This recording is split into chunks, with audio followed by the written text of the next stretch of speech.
ನಮಸ್ತೆ, welcome to Kusuma's kitchen. ನಾನು ಮಾಡುತ್ತಿರುವಂತಹ ಅಡಿಗೆ ರವಾ ದೋಸೆ. ಇದಕ್ಕೆ ಬೇಕಾಗಿರುವ ಸಾಮಾನುಗಳನ್ನು ನೋಡೋಣ ಬನ್ನಿ. 1 ಕಪ್ ರವೆ, 1 ಕಪ್ ಅಕ್ಕಿ ಹಿಟ್ಟು, ಸ್ವಲ್ಪ ಈರುಳ್ಳಿ, 2 ಚಮಚ ಜೀರಿಗೆ, 2 ಹಸಿಮೆಣಸಿನಕಾಯಿ, ಸ್ವಲ್ಪ ಉಪ್ಪು, ಸ್ವಲ್ಪ ಕೊತ್ತಂಬರಿ ಸೊಪ್ಪು, ಮಿಕ್ಸ್ ಮಾಡಲು ನೀರು.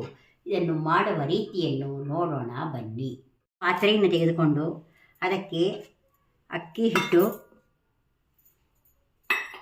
ರವೆ, ನೀರನ್ನು ಹಾಕಿ ಮಿಕ್ಸ್ ಮಾಡೋಣ.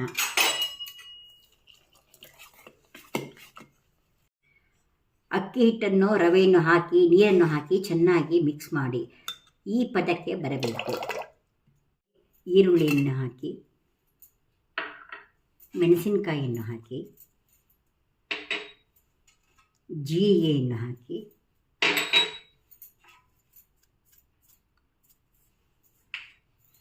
ಕೊತ್ತಂಬರಿ ಸೊಪ್ಪನ್ನು ಹಾಕಿ, ಉಪ್ಪನ್ನು ಹಾಕಿ ಚೆನ್ನಾಗಿ ಮಿಕ್ಸ್ ಮಾಡಿ. ಕಾದಿದೆ, ಈಗ ದೋಸೆಯನ್ನು ಹಾಕೋಣ.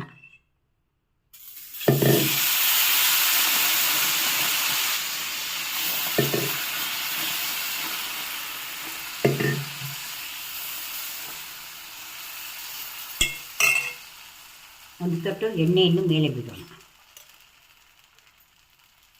ದೋಸೆ ಬೆಂದಿದೆ, ಬೇಕಾದರೆ ಇದನ್ನು ತಿರುಗಿಸಿ ಹಾಕಿಕೊಳ್ಳಿ 2 ನಿಮಿಷ. ರವೆ ದೋಸೆ ರೆಡಿಯಾಗಿದೆ. ಇದಕ್ಕೆ ತೆಂಗಿನಕಾಯಿ ಚಟ್ನಿ, ಟೊಮೆಟೊ ಚಟ್ನಿ ಚೆನ್ನಾಗಿರುತ್ತದೆ. ದೋಸೆ ಮಾಡುವಾಗ ಪ್ರತಿಯೊಂದು ಸತಿ ಅದನ್ನು ಹಿಟ್ಟನ್ನು ಚೆನ್ನಾಗಿ ಕಲಕಿಕೊಳ್ಳಿ. ಮಾಡುವುದು ಬಲು ಸುಲಭ.